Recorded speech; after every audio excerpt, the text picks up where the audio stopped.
Hi, from Michelle at Verity Restoration out of Portland, Oregon, and I'm going to tell you 3 reasons why you might have attic mold.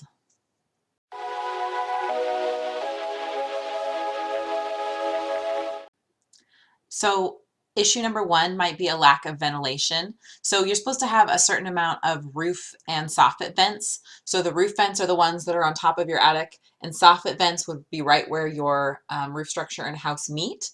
If there's not enough of them to encourage circulation in your attic, it may keep not moisture trapped in there. The second thing is potentially you had enough when your house was built, but then insulation got smushed up against the soffit vents and is blocking the soffit vents, and it needs to get pulled back off and held backwards with something called a baffle that will just keep it out of your soffit area so that that air can circulate through.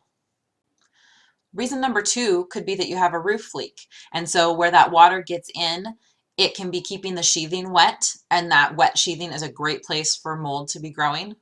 Great might not be the right word. It's a likely place for mold to be growing, and getting that roof leak taken care of and that sheathing replaced would be a really good idea.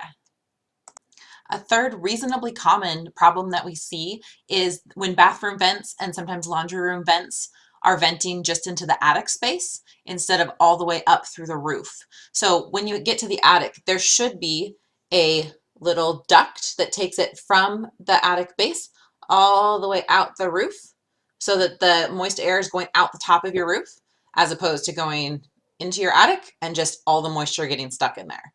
That's enough moisture that it just keeps things moist and stuffy in your attic, and so mold is very much encouraged to grow under those circumstances. So those are the 3 reasons that we see most common for mold. So I would definitely recommend, yes, by all means have it remediated, but also make sure that you get someone in there to fix those problems. Otherwise it's going to come back and you will have not spent your money terribly wisely.